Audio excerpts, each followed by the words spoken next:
Écoute, écoute. Bonjour, mon invité aujourd'hui est Jean-Pierre Cabestan, qui est directeur de recherche au CNRS et également professeur à l'Université Baptiste de Hong Kong et qui vient de publier aux éditions Gallimard dans la collection Le Débat, Demain la Chine, démocratie ou dictature, dont je recommande particulièrement la lecture. Jean-Pierre Cabestan, bonjour. Bonjour. Et donc vous consacrez à cette grande question, est-ce que la Chine va se démocratiser ? Vous nous apportez une réponse qui met un peu en garde contre des espoirs excessifs qui pourraient être mis sur ce point. Tout à fait. Il y a évidemment de multiples obstacles à une démocratisation de la Chine. Si je voulais faire simple, je dirais tout d'abord, pour qu'il y ait une démocratie, il faut qu'il y ait des gens qui soutiennent la démocratie, qui veuillent se battre pour que la Chine, pour que le régime politique chinois se démocratise. Et aujourd'hui, en Chine, d'abord, il y a une culture démocratique qui reste extrêmement faible, extrêmement fragile, qui est partagée par une minorité de Chinois. Un intérêt pour le politique est également faible, qui ne suscite pas l'intérêt de la majorité des Chinois. Et donc, une revendication pour une évolution du régime qui est pratiquement inexistante. Et cela en dépit d'une répression qui est réelle et qui tue évidemment toute velléité de réforme. Et je pense que par-delà la répression, c'est le déficit de culture démocratique qui est, pour moi, la principale cause de cette absence d'évolution du régime politique. Déficit de culture démocratique d'abord dans la société, mais aussi et surtout, je dirais, parmi les élites. Et c'est ça, peut-être, c'est une question sur laquelle il faut évidemment s'appesantir, j'imagine. Oui, on va ici consacrer. Et justement, dans votre livre, vous expliquez que, au-delà des condamnations habituelles de la nature du régime chinois, ce que vous mettez en lumière, et sans en faire la géographie, c'est que finalement, il y a une profonde légitimité du régime chinois et que les Chinois, dans leur grande majorité, ne regrettent pas leur système politique, voire en sont satisfaits. Alors, soyons clairs sur le terme légitimité. Pour moi, en tant que personne attachée aux valeurs démocratiques, le régime communiste chinois n'est pas légitime. Pour un démocrate, le régime, donc la dictature du Parti communiste sur la société chinoise n'est pas légitime. Elle n'a jamais été légitimée. Elle l'était peut-être en 1949, il ne faut pas en douter, puisque c'est le résultat d'une guerre civile. Il n'y a jamais eu d'élection en Chine populaire. On ne sait pas si les responsables politiques chinois sont légitimes. Cela étant, la majorité des Chinois, comme vous venez de l'indiquer, sont favorables, soutiennent ce régime, parce que c'est un régime aujourd'hui, je ne parle pas du régime à la fin de l'ère maoïste, mais parce que le gouvernement aujourd'hui a démontré sa capacité d'abord à favoriser le développement de la Chine, même si le développement est d'abord un processus qui a été réalisé par les Chinois eux-mêmes, par les entrepreneurs, par tous ceux qui se sont attelés à l'œuvre de développement. Mais enfin, le gouvernement a favorisé ce processus de développement économique, a favorisé donc un supplément de bien-être, tout en maintenant une forme de stabilité et de sécurité pour la majorité des Chinois, qui évidemment que les Chinois apprécient beaucoup. Et ce sont les raisons essentielles de la légitimité politique du régime chinois actuel. Oui, vous mettez en avant donc pour le Chinois moyen qu'il regarde que son espérance de vie, son niveau de consommation, son environnement a changé de façon positive sur tous ces facteurs et que du coup, il se dit que les choses vont bien. Les choses vont mieux. Je pense qu'on peut ajouter à ces facteurs de soutien au régime le fait que le système politique chinois est assez schizophrénique, où il est constitué, si vous voulez, de deux piliers distincts. Vous avez un pilier qui est le Parti communiste, l'institution du Parti communiste, que je compare parfois à une société secrète, parce que c'est un système opaque, dont on ne connaît pas les mécanismes réels de fonctionnement, qui ne rend compte qu'à lui-même, qu'à son chef suprême aujourd'hui Xi Jinping, il ne rend compte à personne. Les membres du parti sont soumis à une forme d'omerta sur ce qui se passe à l'intérieur du parti. On ne sait pas comment le parti est financé, où va l'argent. Tout ça, c'est extrêmement secret. Le parti contrôle l'État, mais on sait que le parti dirige l'État et que le parti le dirige assez bien, puisqu'il a favorisé une modernisation du système de gouvernement et que, en dépit des faiblesses, des aléas du système actuel, la gouvernance, si vous voulez, en Chine, s'est quand même beaucoup améliorée. Vous avez donc la façade, l'autre pilier du système chinois, et c'est ça qui contribue à légitimer le régime chinois, c'est que vous avez un pilier étatique, gouvernemental, qui s'est donc modernisé, qui est beaucoup plus au service des Chinois, des citoyens qu'il l'était en 1978, et qui a toujours favorisé surtout le développement économique et l'entreprise.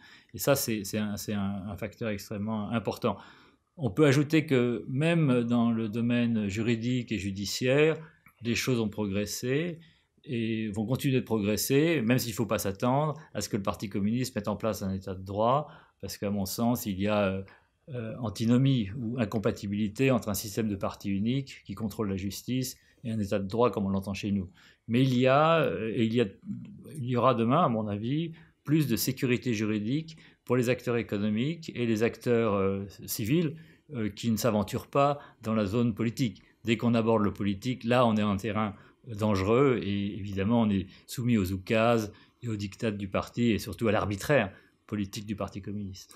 Mais vous dites que le terme de soviétisme correspond mieux aux institutions actuelles de la Chine que le terme de communisme.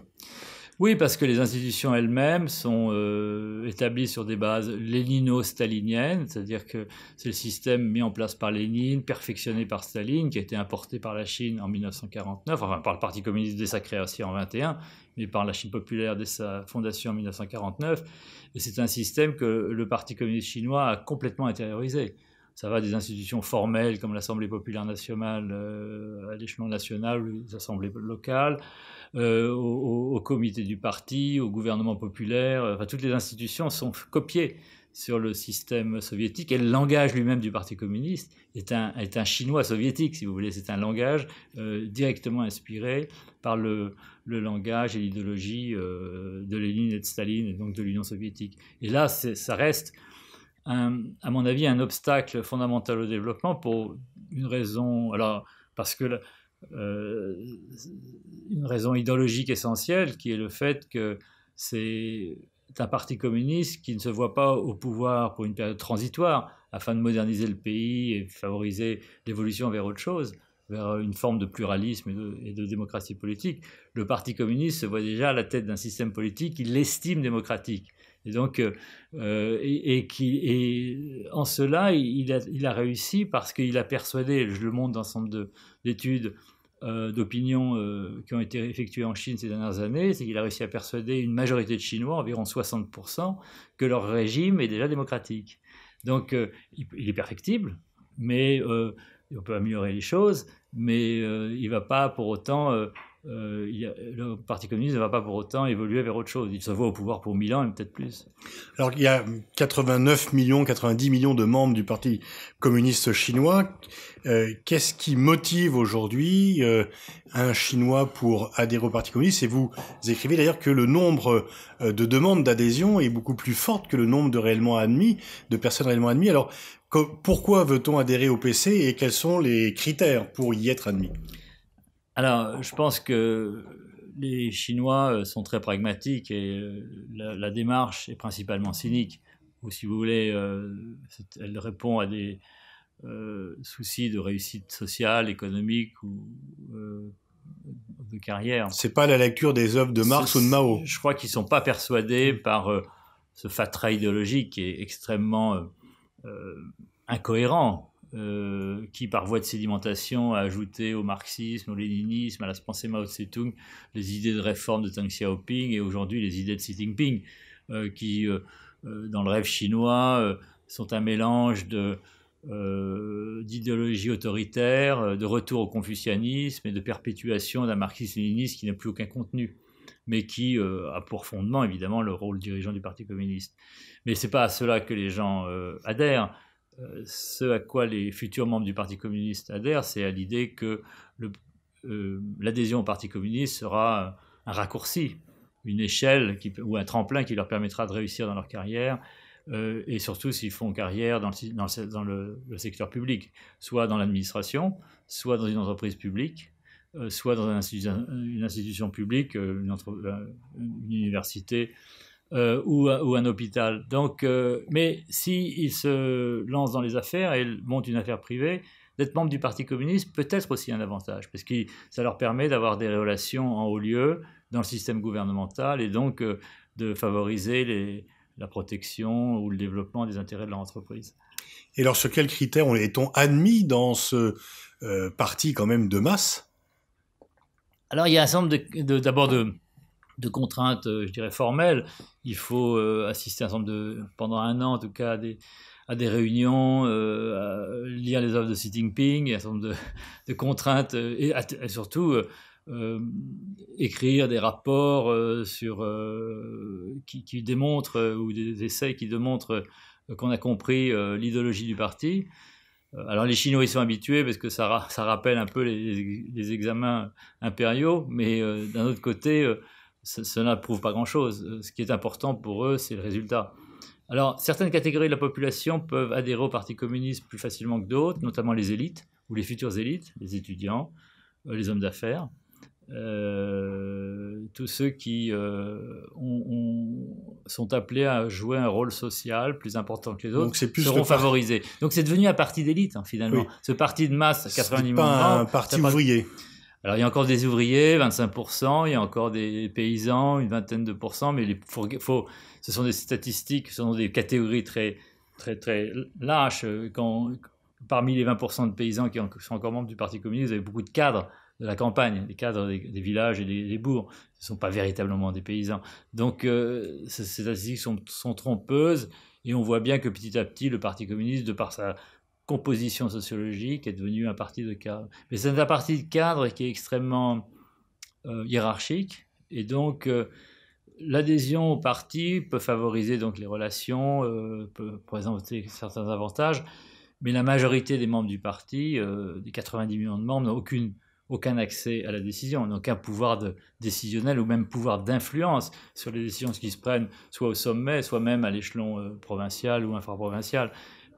Ceux qui décident, ce sont une minorité qu'on estime environ à 600 000 cadres dirigeants. Ça fait beaucoup en nombre, mais pour la Chine, c'est pas tant que ça, puisque vous divisez par 30, ça fait 20 000 cadres par province. La province chinoise c'est à peu près la taille d'un pays européen. Donc, ces élites, ce sont ces 600 000 cadres dirigeants qui véritablement ont un accès à la décision et peuvent influencer les politiques publiques ou même les orientations politiques du régime. Mais là encore, vous avez beaucoup d'inégalités entre les niveaux hiérarchiques. C'est ce qu'il faut retenir, c'est surtout cette extrême hiérarchisation des relations au sein du parti, et aussi le fait que ce parti fonctionne de manière extrêmement opaque et qu'on ne connaît pas le fonctionnement réel du parti.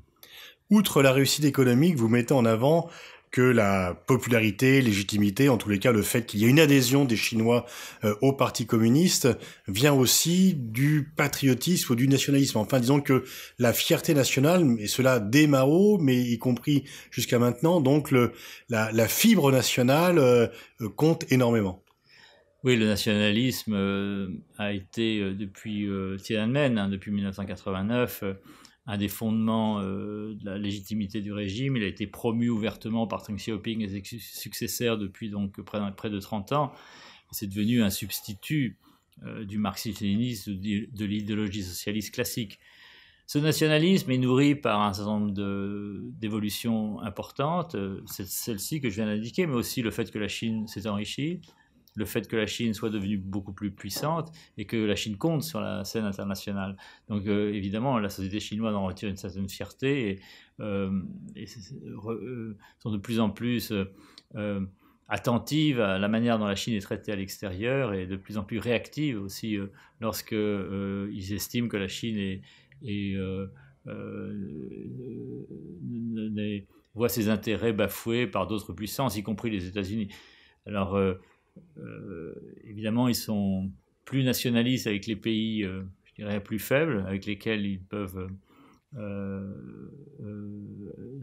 avec lesquels ils peuvent combattre et surtout gagner des points. Je pense les pays européens ou même le Japon aujourd'hui.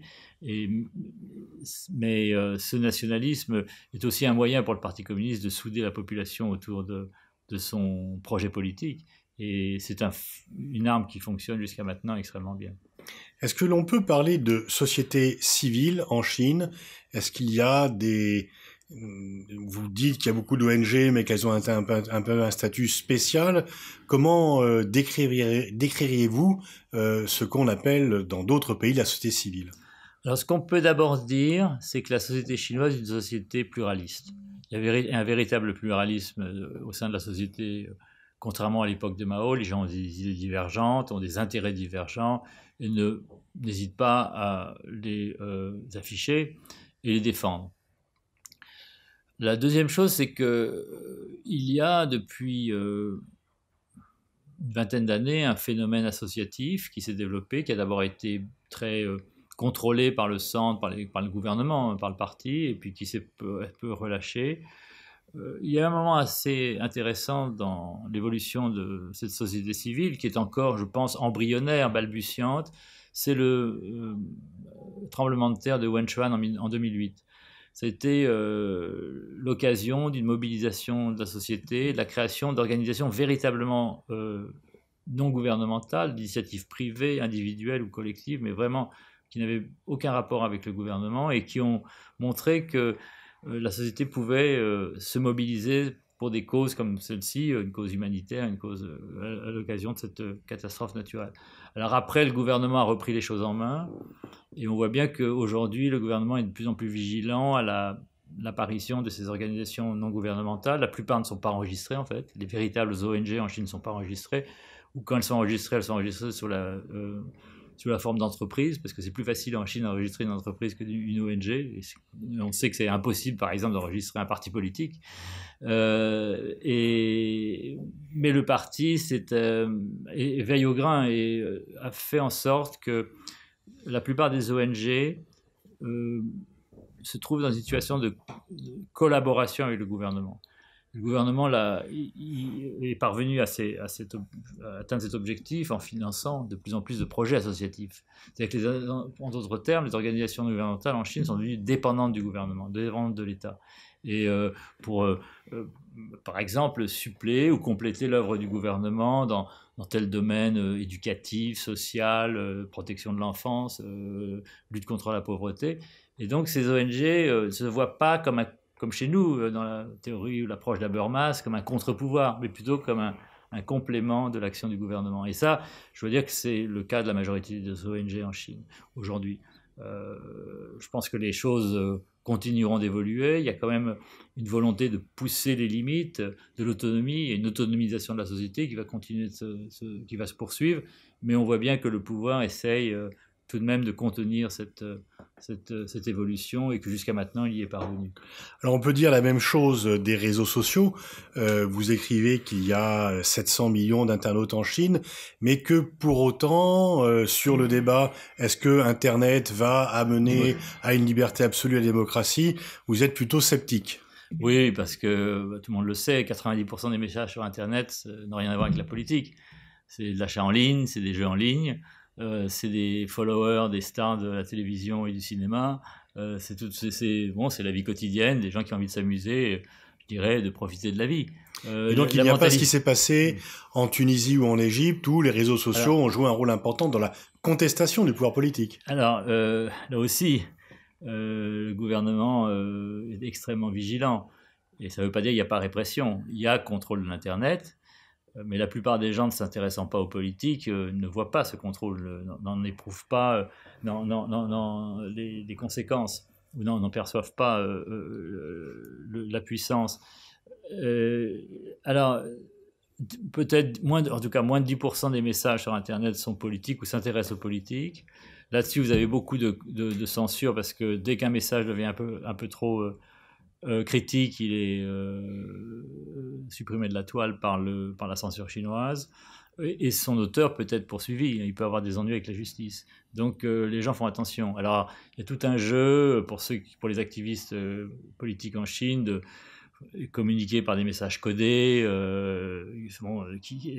et finalement ils parviennent à communiquer notamment pas tellement par les blogs, parce que les blogs, Weibo est assez contrôlé, mais par un système qui s'appelle WeChat ou Weixin en chinois, qui est plus ouvert et qui permet de communiquer dans certaines limites de manière assez rapide. Maintenant, je pense que le gouvernement sait que pour lui, il est essentiel de tuer dans l'œuf toute tentative de mobilisation. Alors, il n'y parvient pas toujours. Il y a eu des cas de mobilisation locale pour telle ou telle affaire ou tel ou tel scandale qui ont favoriser l'organisation de manifestations et même d'émeutes antigouvernementales.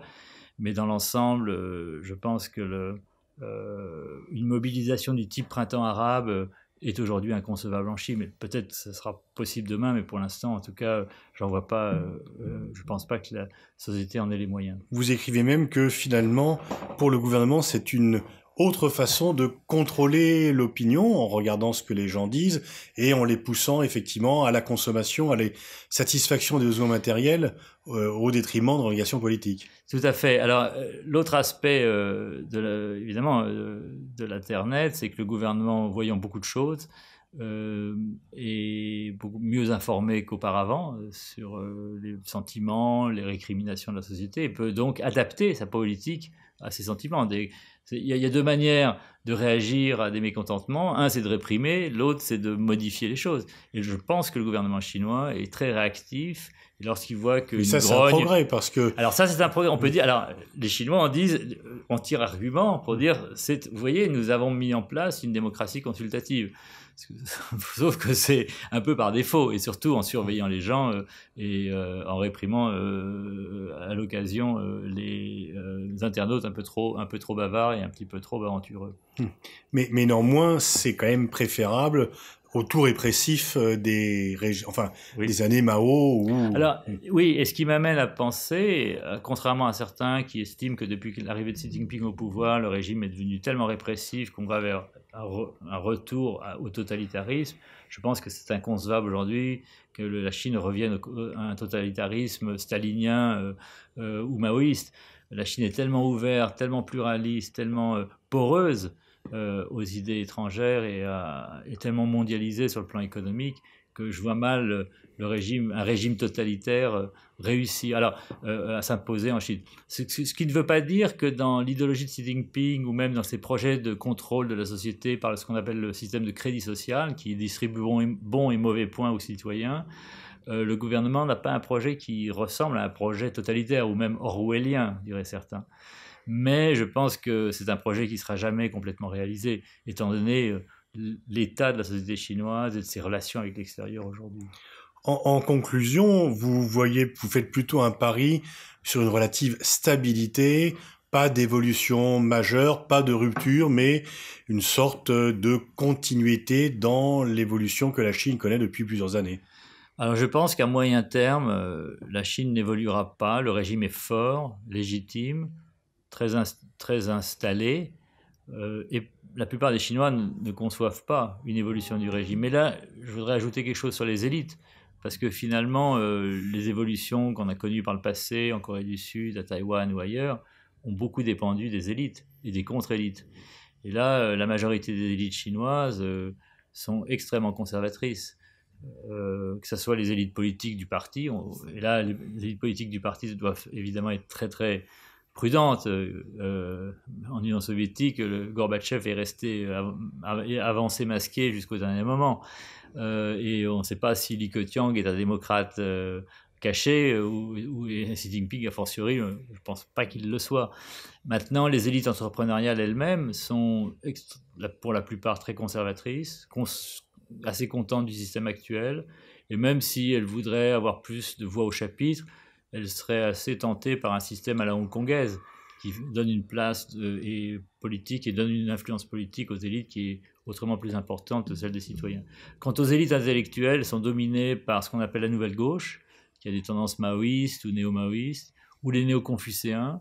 Et ça, le pouvoir favorise ces deux courants par rapport surtout au courant libéral, qui a été largement marginalisé par Xi Jinping, même avant, et qui a du mal à survivre. en particulier depuis l'arrivée au pouvoir de Xi Jinping, le mouvement qu'on appelle en Chine constitutionnaliste a été réprimé et largement soumis au silence. Donc, et ça, c'est important parce que ça n'augure pas d'une évolution rapide du système. À terme, je pense que d'ici 20 ou 30 ans, les choses pourraient changer et les idées démocratiques pourraient devenir plus influentes. Est-ce que ça va permettre une démocratisation en douceur de la Chine ? Je m'interroge et j'ai des doutes sur justement à la fois l'évolution finale, enfin l'objectif final du régime chinois et aussi le processus par lequel la Chine pourrait évoluer vers autre chose.